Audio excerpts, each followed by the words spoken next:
Pagi hari ini saya memberikan judul khotbah saya meresponi panggilan Tuhan. Sama-sama kita mau baca meresponi panggilan Tuhan. Ya, saya mengajak kita terlebih dahulu membaca Alkitab kita dalam Lukas pasal 5. Sebenarnya kisah ini paralel di Matius pasal 9 ayat 9 sampai 13. Kemudian juga Injil Markus menulis dalam pasal 2 ayat 13 sampai 17. Namun saya mengajak kita membaca yang dicatat oleh Lukas dalam Lukas pasal 5 ayat 27 sampai ayat 32. Ya, Lukas pasal 5 ayat 27 sampai 32 kita baca bersama-sama. 1, 2, 3. Lewi pemungut cukai mengikut Yesus. Yang di rumah boleh mengikuti saya, yang ada di sini juga boleh, kalau ada Alkitabnya boleh mengikuti. Lewi pemungut cukai mengikut Yesus. Kemudian ketika Yesus pergi keluar kota, ia melihat seorang pemungut cukai yang bernama Lewi sedang duduk di rumah cukai. Yesus berkata kepadanya, "Ikutlah aku." Maka berdirilah Lewi dan meninggalkan segala sesuatu lalu mengikut dia. Dan Lewi mengadakan suatu perjamuan besar untuk dia di rumahnya, dan sejumlah besar pemungut cukai dan orang lain turut makan bersama-sama dengan dia. Orang-orang Farisi dan ahli-ahli Taurat bersungut-sungut kepada murid-murid Yesus, katanya, "Mengapa kamu makan dan minum bersama-sama dengan pemungut cukai dan orang berdosa?" Lalu jawab Yesus kepada mereka, katanya, "Bukan orang yang sehat memerlukan tabib, tetapi orang sakit. Aku datang bukan untuk memanggil orang benar, tetapi orang berdosa, supaya mereka bertobat." Ya, ini merupakan seri khotbah tentang murid-murid Tuhan Yesus. Beberapa waktu yang lalu saya pernah mengkhotbahkan tentang Yudas Iskariot yang akhirnya mengakhiri hidupnya secara tragis. Nah, satu murid Tuhan Yesus di Alkitab itu tidak banyak tercatat mengenai siapa Matius. Kita tidak banyak mengetahui tentang Matius. Kalau Simon Petrus itu memang kita banyak sekali informasi yang dicatat. Kita bisa mengetahui banyak hal tentang Simon Petrus. Kemudian Yudas kita banyak tahu karena pengkhianatannya itu yang akan selalu diingat dan dikenang oleh orang, dan akhir kehidupannya yang sangat tragis. Tetapi kisah tentang salah satu murid Tuhan Yesus bernama Matius ini tidak begitu banyak catatan Alkitab yang mencatat tentang apa yang dilakukannya, tentang hal-hal apa saja yang diperbuat oleh Matius. Tetapi ketika saya merenungkan kembali, membaca berulang-ulang tentang biografi tentang Matius, saya merasa perlu untuk jemaat Tuhan juga boleh belajar dari tokoh ini, karena ada makna-makna rohani yang dapat kita pelajari dari tokoh atau kisah tentang Matius. Ya, Matius memiliki nama lain. Dia ada, kalau di Lukas itu tadi dikatakan Lewi, ya. Di Markus juga Lewi, sedangkan di Injil Matius sendiri itu dia menuliskan namanya Matius. Ya, ada beberapa kemungkinan kenapa dia memiliki dua nama seperti itu. Yang pertama adalah pada waktu itu orang memiliki dua nama itu hal yang lumrah, hal yang biasa, karena orang-orang Israel atau orang-orang Yahudi itu mereka, walaupun mereka dijajah oleh Romawi, kemudian sebelumnya oleh Yunani, cintaan mereka akan kebudayaan mereka, akan leluhur mereka itu sangat tinggi, sehingga mereka selalu mencantumkan nama Yahudinya. Jadi kemungkinan besar Lewi itu adalah nama Yahudi, nama Ibraninya si Matius, sedangkan Matius itu sebenarnya nama dalam bahasa Yunani. Itu kemungkinan yang pertama. Kemungkinan yang kedua adalah bisa saja dia ini berasal dari suku Lewi, ya, suku yang memang dikhususkan oleh Tuhan untuk menjadi imam, tetapi tidak ada pendukung yang kuat mengenai hal itu. Dan yang ketiga adalah kemungkinan besar kenapa dia memiliki dua nama itu, karena sebelum dia ikut Tuhan atau sebelum dia dipanggil menjadi pelayan Tuhan, namanya memang Lewi. nama Ibraninya. Tetapi ketika dia mengikut Tuhan, Tuhan memberikan nama yang baru kepada dia, Matius, yang berarti hadiah dari Allah. Dan kita tahu bersama di kisah Alkitab itu banyak sekali tokoh-tokoh Alkitab yang diberi nama baru oleh Tuhan. Abram menjadi Abraham, kemudian Yakub menjadi Israel. Ada satu pembaharuan, dan kemungkinan besar Matius ini diberikan nama Matius oleh Yesus karena ini merupakan hadiah atau pemberian dari Allah. Karena Matius artinya adalah hadiah dari Allah, gift from God atau gift from Jehovah, pemberian dari Allah. Dan dia berkarya luar biasa. Catatan lain dapat kita lihat, Matius ini dikatakan anak Alfeus di Markus pasal 2 ayat 14. Kemungkinan besar dia adalah saudara daripada Yakobus. Yakobus ada dua Yakobus menurut Tuhan Yesus, satu Yakobus tanpa embel nama di belakangnya, tapi Yakobus anak Alfeus. Jadi kemungkinan besar Matius ini bersaudara atau kakak adik dengan Yakobus anak Alfeus, dan mereka itu masih bersaudara sebenarnya dengan Yusuf dan Maria, karena nama ibunya adalah Maria atau kemungkinan Salome. Dan itu kita tahu bersama bahwa dalam peristiwa penyalipan sampai kebangkitan Tuhan Yesus, wanita-wanita itu sangat berperan dalam mendukung pelayanan Tuhan Yesus. Bahkan di bagian-bagian yang lain, wanita-wanita itu sangat mensupport pelayanan Tuhan Yesus selama 3,5 tahun. Jadi kemungkinan besar seperti itu. Nah, tadi yang kita baca bersama, dia dikatakan adalah seorang pemungut cukai. Seorang pemungut cukai di daerah Galilea, tepatnya di Kapernaum. Nah, pemungut cukai itu pada waktu itu sangat dibenci oleh orang-orang Israel khususnya, atau orang-orang Yahudi. Kenapa? Karena mereka bekerja bagi pemerintahan Romawi.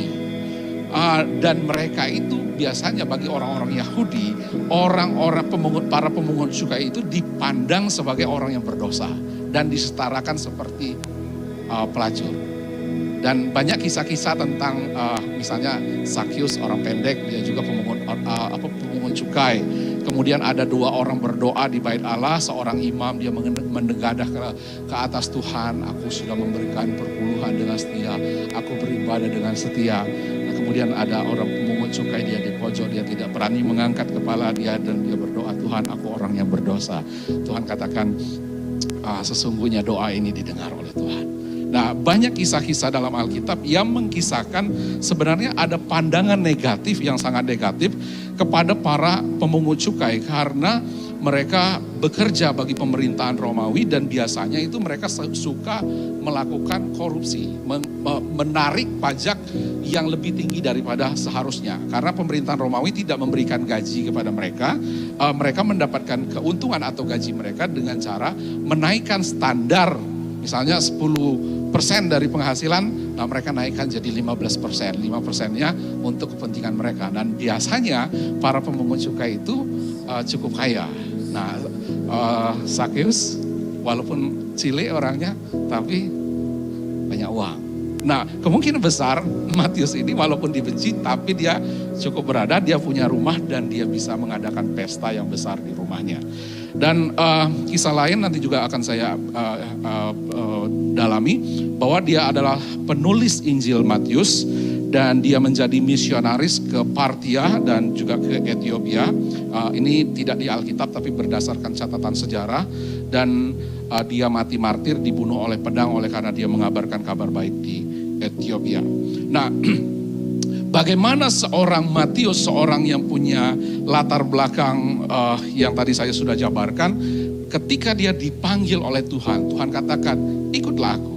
Langsung dia meresponi panggilan Tuhan itu. Nah, apa saja pelajaran rohani atau makna rohani dari kisah Matius atau Lewi ini bagi kita pada masa kini? Yang pertama, kalau kita belajar dari kisah Matius, kita melihat bahwa dia sedia mengikut Tuhan. Sama-sama katakan, sedia mengikut Tuhan. Ya, pas ayat 27 dan 28 dari Injil Lukas pasal 5, tadi dikatakan bahwa, kita baca sama-sama, 1, 2, 3. Kemudian ketika Yesus pergi keluar, ia melihat seorang pemungut cukai yang bernama Lewi sedang duduk di rumah cukai. Yesus berkata kepadanya, "Ikutlah aku." Maka berdirilah Lewi dan meninggalkan segala sesuatu. Lalu mengikut Yesus, lalu menjadi murid Yesus. Dia sedia, salah satu respon dari Matius ketika dia dipanggil oleh Tuhan. Ketika Tuhan katakan, "Ikutlah aku," dia langsung ikut. Dia tidak tunda dulu. "Oh, tunggu saya kuburkan." Karena kan ada di kisah lain, "Aku mau ikut engkau, tapi izinkan dulu ya, saya mau kuburkan ayahku. Atau kuburkan orang tuaku. Aku ikut engkau kalau saya sudah married misalnya. Aku mau ikut Tuhan kalau usaha saya sudah stabil. Kak, saya ikut Tuhan kalau nanti saya sudah punya pekerjaan bagus." Tapi saya melihat bahwa Matius merespon dengan cepat. Dia langsung merespon dengan tidak menunda-nunda waktu. Ketika Tuhan memanggil dia, "Ikutlah aku." Tuhan hanya berkata 2 kata, "Ikutlah aku." Tuhan Yesus nggak menjanjikan apa-apa dalam bagian ini. Kalau di kisah yang lain ketika Tuhan Yesus memanggil para murid, para nelayan, "Ikutlah aku dan kamu akan kujadikan penjala manusia." Yang mula-mula mereka hanya menjala ikan, ya mungkin menjala manusia seperti apa, mungkin lebih levelnya lebih naik lagi. Tapi kepada kepada Matius, Yesus hanya berkata, "Follow me, follow me." Dan dia langsung tinggalkan semuanya, padahal itu hepeng semua loh. Mungkin itu ada dinar atau apa, uang semua. Dikatakan tadi, dia tinggalkan segala sesuatu. Dia tinggalkan meja penukar uang kah, dia tinggalkan buku catatan, si A pajaknya berapa. Dia tinggalkan semuanya, dia udah don't care about it. Dan he follow Jesus. Wah, dia punya respon yang luar biasa, saudara. Jadi kalau Tuhan panggil Bapak Ibu Saudara, jangan tunda-tunda. Colek kanan kirinya, jangan tunda-tunda panggilan Tuhan. Kayak Matius, dia langsung berespon. Dia langsung siap bayar harga. Walaupun Yesus tidak menjanjikan apa-apa, belum menjanjikan apa-apa. Tapi satu hal yang saya lihat dari seorang Matius atau Lewi ini, dia langsung segera mengikuti panggilan Tuhan itu. Wow, ini dahsyat sekali. Dan mengikut Tuhan itu gak gampang, saudara. Matius pasal 16, kita akan baca sama-sama ayatnya. 1, 2, 3. Lalu Yesus berkata kepada murid-muridnya, "Setiap orang yang mau mengikut aku, ia harus menyangkal diri dan memikul salibnya dan mengikut aku. Karena barang siapa mau menyelamatkan nyawanya, ia akan kehilangan nyawanya. Tetapi barang siapa kehilangan nyawanya karena aku, ia akan memperolehnya. Apa gunanya seorang memperoleh seluruh dunia, tetapi kehilangan nyawanya? Dan apakah yang dapat diberikannya sebagai ganti nyawanya? Sebab anak manusia akan datang dalam kemuliaan Bapanya, diiringi malaikat-malaikatnya. Pada waktu itu ia akan membalas setiap orang menurut perbuatannya." Nah, sudah masuk nih, udah di bagian lain, ini ikut Yesus, udah ikut aja gitu, langsung ikut, nggak pikir-pikir dulu. Karena di kisah lain kan ada, "Guru, aku mau menjadi muridmu." Tapi, tapi izinkan dulu, saya pamitan dulu. Tapi kenapa Yesus memilih Matius menjadi muridnya yang walaupun tidak terkenal? Karena dia punya sikap atau responnya itu begitu cepat. Tuhan butuh orang-orang seperti itu. Amin. Amin. Nah, ternyata setelah masuk ke step berikutnya, ikut Tuhan itu tidak mudah. Harus menyangkal diri, pikul salib. Nah, atau harus siap bayar harga. Ada harga yang harus dibayar. Makanya statement receive Christ cost nothing, follow Christ cost something. Apa yang harus kita bayar? Ada harga yang harus kita bayar. What is that? Sangkal diri. Dulunya sebelum ikut Tuhan, sebelum kenal Tuhan, kita tuh sukanya mungkin ngomongnya kotor-kotor, ngomongnya kebun binatang semua keluar. Wah, biasalah. Itu udah kayak udah bukan dosa lagi. Tapi ketika kita ikut Tuhan, kita tahu kebenaran, kita harus mengeluarkan perkataan-perkataan yang indah, langsung. Pas mau ngomong, harus menyangkal diri, saudara.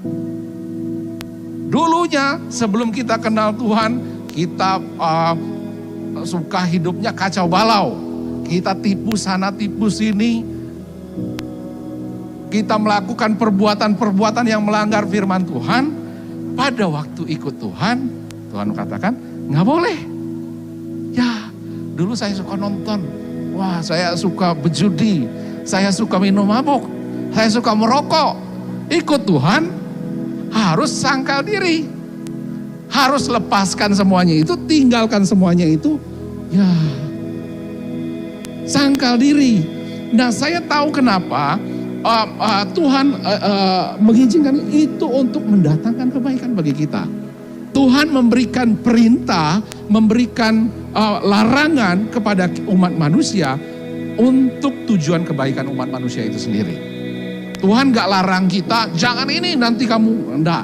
Tuhan melarang kita karena ada sesuatu yang buruk di balik kalau kita melanggar perintah atau larangan Tuhan tersebut. Tuhan melarang itu supaya jalan hidup kita semakin baik adanya. Amin. Harus sangkal diri. Ikut Tuhan ternyata harus sangkal diri, pikul salib lagi. Wah. Nah, apakah di sini Matius nyerah? Saya tidak temukan Yesus. Aduh, Tuhan Yesus akhirnya mundur deh, nggak jadi ikut Tuhan, nggak jadi. Cukup sampai di sini aja. Resign Tuhan, resign ikut jadi murid. Tapi enggak. Bahkan tadi di pembukaan saya katakan Matius itu setia sampai akhir. Setia sampai dia mati sekalipun, dia tetap on the track. Tetap dalam meresponi panggilan Tuhan itu. Dia tetap setia, dia tetap melakukan bagiannya, dan akhirnya Tuhan mengizinkan dia mati martir.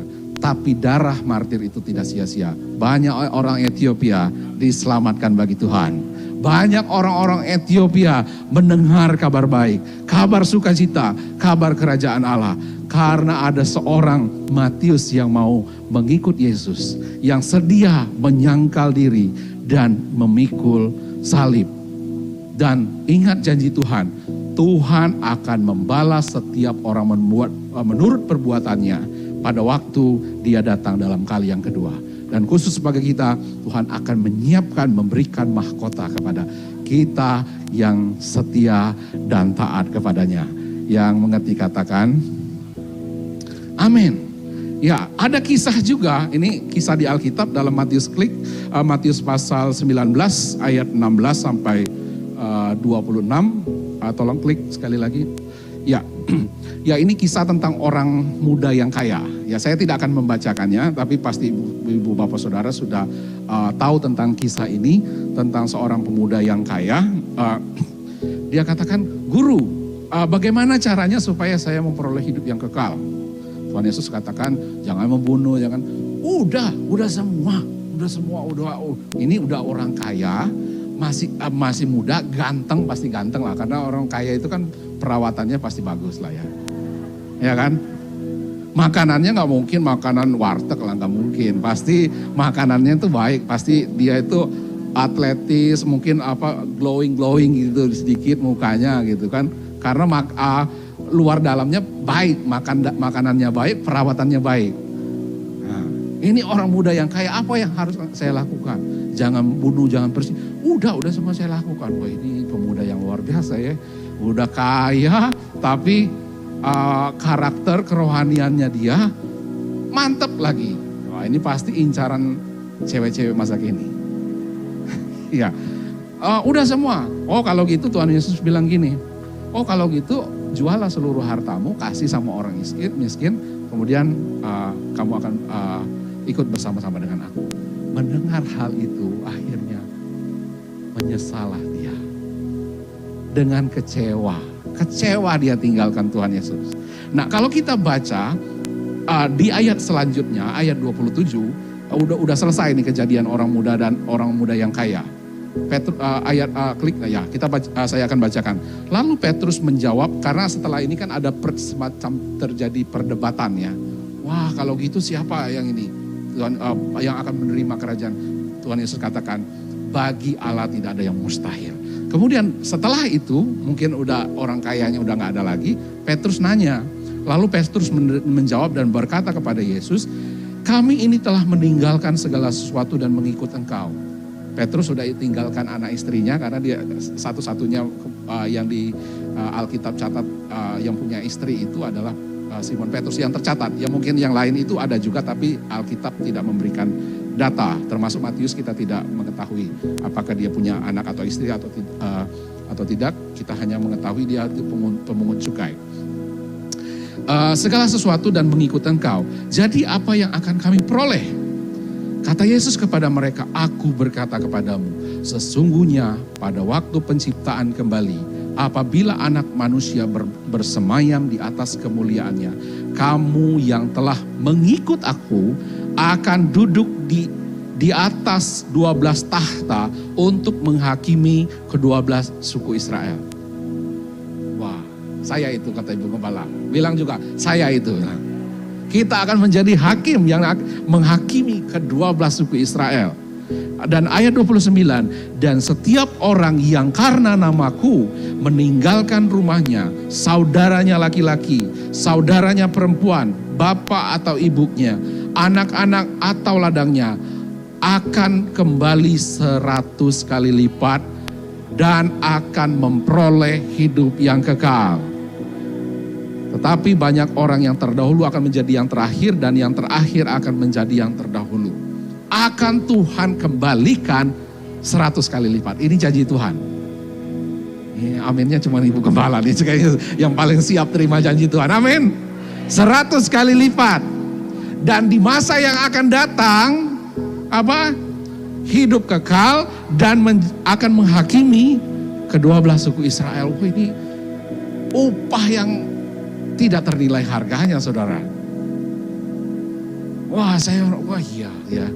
Mengikut Tuhan memang harus sangkal diri, harus pikul salib, harus bayar harga. Ada harga yang harus kita bayar untuk mengikut Tuhan, tetapi upahnya jauh lebih besar. Makanya ujung dibalik perintah dan himbauan daripada Tuhan itu ada maksud yang begitu luar biasa yang Tuhan rancangkan atas hidup kita. Nah, kita akan menyaksikan satu tayangan video. Ini bagaimana keinginan manusia dan keinginan Allah. Ya boleh, kalau ada suaranya juga. Ya.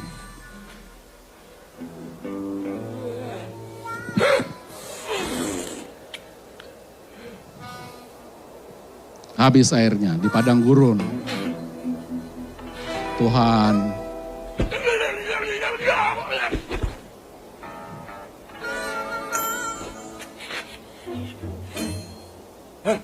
kosong habis. Wah, ini keinginan manusia. Tuhan bilang jangan, ikut aku, ke situ jalannya gitu. Tapi kok hanya tidak ada harapan seperti itu.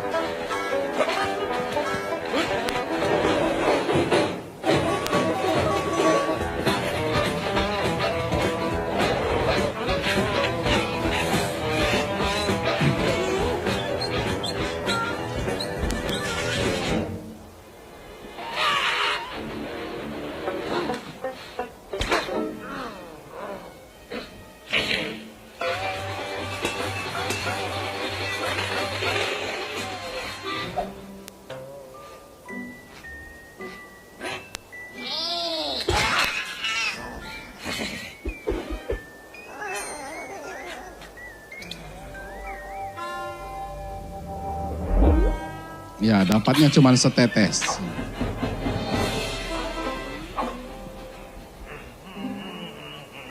Ya, padahal kalau tadi ikut jalannya Tuhan di balik gunung itu, ternyata Tuhan Siapkan tulang rusuk yang paling cantik.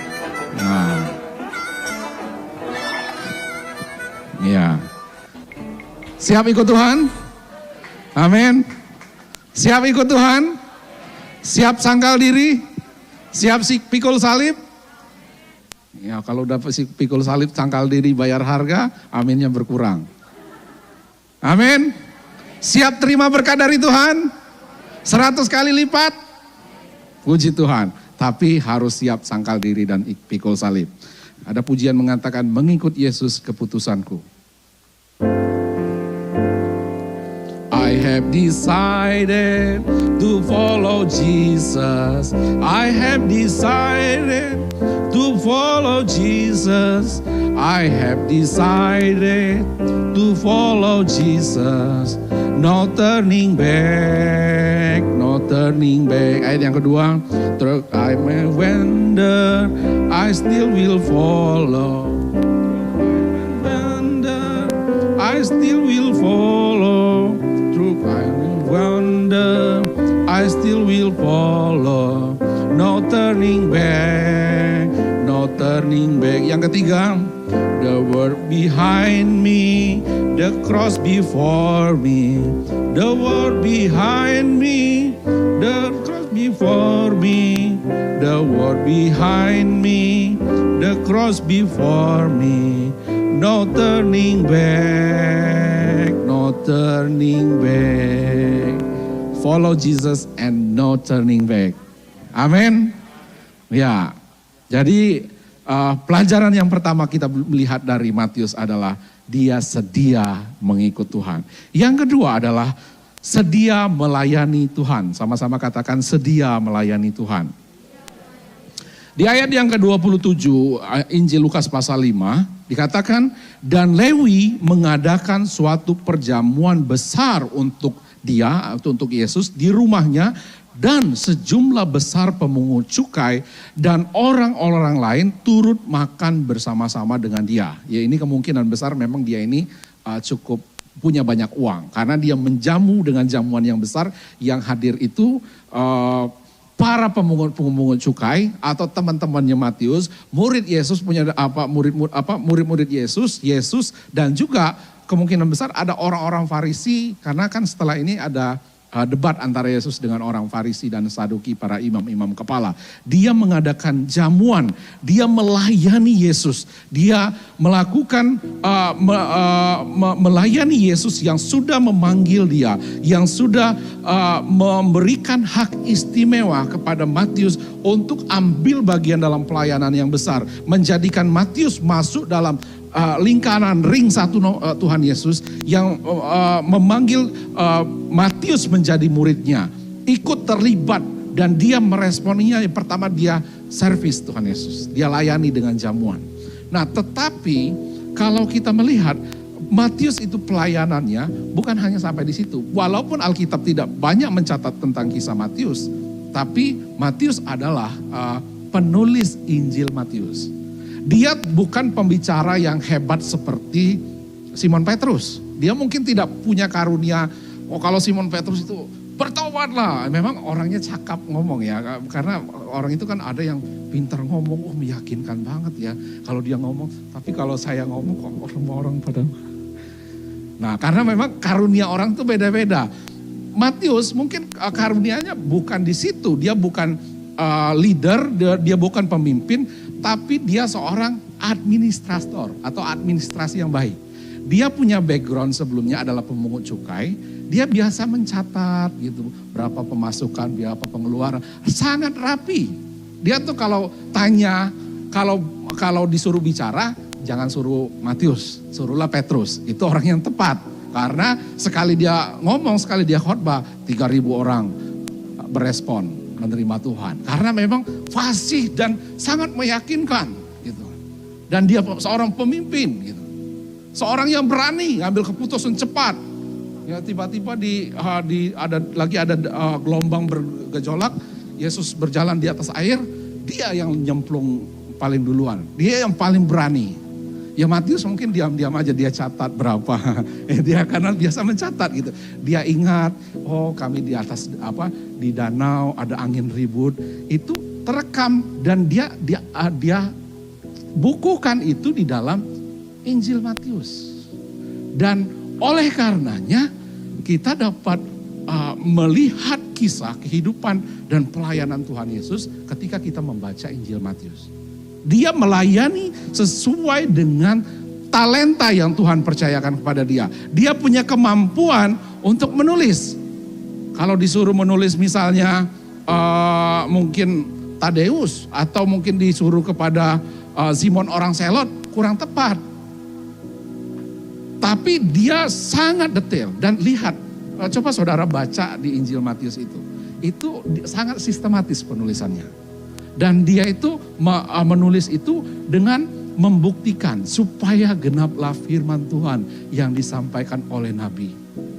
Supaya para pembacanya khususnya orang-orang Yahudi atau orang-orang Israel, mereka itu ketika mereka membaca Injil ini, membaca tulisannya, mereka percaya, mereka yakin bahwa Yesus itu adalah Mesias anak Allah yang sudah dinubuatkan jauh sebelum dia datang ke bumi. Para nabi sudah menubuatkan dan Matius dengan akurat, dengan tepat, dengan sistematis dia membukukan dan dia mencatat bahwa Yesus itu adalah Mesias anak Allah. Mesias yang dijanjikan, yang dinubuatkan dalam firman Allah. Wow, dia tetap melayani Tuhan sesuai dengan talenta dan karunia yang ada padanya. Ya tidak perlu berkecil hati. Yang pasti Tuhan pasti memberikan talenta dan karunia kepada kita. Yang mengerti katakan amin. Dan Tuhan mau setiap talenta yang Tuhan berikan kepada kita, entah itu 1, entah itu 2, entah itu 5, Tuhan mau kita maksimalkan. Yang mengerti katakan amin.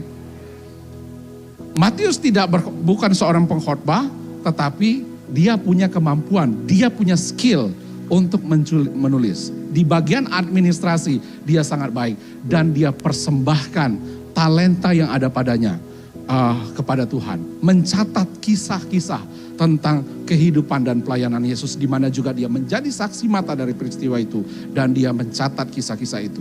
Tetapi di bagian lain juga tadi saya katakan bahwa dia melayani Tuhan menjadi misionaris ke Partia dan juga ke daerah Afrika atau di daerah Ethiopia dan banyak jiwa yang diselamatkan. Ya tolong klik sekali lagi. Ya dia menjadi misionaris di Ethiopia dan akhirnya dia mati dibunuh dengan pedang oleh karena pemberitaan Injil. Tapi itulah bentuk syukurnya kepada Tuhan bahwa ketika dia terima Tuhan, dia ikut Tuhan, dia nggak mau stop hanya sekedar ikut saja. Ikut Tuhan, bayar harga, sangkal diri, tapi mau masuk lebih dalam lagi. Siapa yang rindu di tahun 2022 ini, kita mau masuk lebih dalam lagi. Kita ambil bagian untuk melayani Tuhan. Apapun talenta karunia yang Tuhan percayakan kepada kita, Tuhan rindu agar kita pergunakan talenta itu untuk memuliakan Tuhan.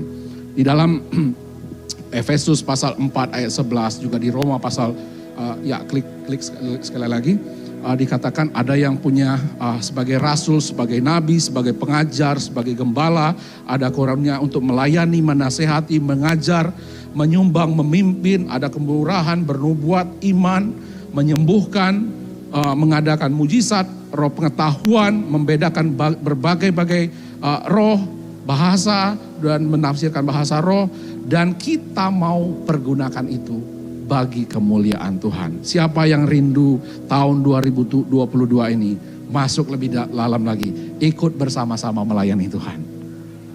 Amin. Bukan hanya ikut Tuhan, itu bagian sudah bagus sih, tapi kita mau masuk lebih dalam lagi. Tapi ketika kita masuk dalam melayani Tuhan, kita harus siap memberikan segalanya. Karena di penghakiman yang terakhir nanti Tuhan mau katakan kita mungkin kepedulian kita di Tuhan, kapan kami melayani engkau? Tuhan katakan ketika engkau melakukan melayani salah satu saudaraku yang paling hina ini, itu di dalam Matius pasal 25, engkau melakukannya untuk aku. Itu juga pelayanan. Amin. Ya mungkin di multimedia itu kan banyak sekali colokan-colokannya. Kita nggak paham, ya kita nggak perlulah ngambil ke situ. Itu mungkin bukan bidangnya kita. Ambil saja bidang sesuai apa yang Tuhan percayakan kepada kita. Yang terakhir dari kisah tentang Matius, yang terakhir adalah sedia mengasihi Tuhan. Sama-sama katakan sedia mengasihi Tuhan. Matius 9 ayat 12 dan 13, Yesus mendengarnya dan berkata, bukan orang sehat yang memerlukan tabib tetapi orang sakit. Jadi pergilah dan pelajarilah arti firman ini. Yang ku kehendaki ialah belas kasihan dan bukan persembahan. Karena aku datang bukan untuk mengasihi orang benar, melainkan orang berdosa. Markus pasal 12 ayat 30 dan 31 dikatakan, kasihilah Tuhan Allahmu dengan segenap hatimu, dengan segenap jiwamu, dan dengan segenap akal budimu, dan dengan segenap kekuatanmu. Dan hukum yang kedua ialah, kasihilah sesamamu manusia seperti dirimu sendiri. Tidak ada hukum lain yang lebih utama daripada kedua hukum ini. Makanya lambang kekristenan itu adalah salib. Garis tegak lurus dan horizontal dan vertikal. Itu artinya kita loving God, mengasihi Tuhan. Tapi ketika kita mengasihi Tuhan, kita tidak boleh tutup mata. Kita juga harus mengasihi sesama kita. Dan inilah Tuhan rindu di tahun 2022 ini. Tuhan mengingatkan kita kembali untuk kita meresponi panggilan Tuhan. Sediakah Bapak Ibu Saudara meresponi panggilan Tuhan? Amin. Kita sedia mengikut Tuhan, sedia melayani Tuhan, dan sedia mengasihi Tuhan. Dengan segenap hati kita, segenap jiwa kita, segenap akal budi kita, segenap kekuatan kita. Dan mengasihi sesama manusia seperti diri kita sendiri. 3 hal ini yang Tuhan ingatkan kepada kita, kiranya firman Tuhan ini kita semua.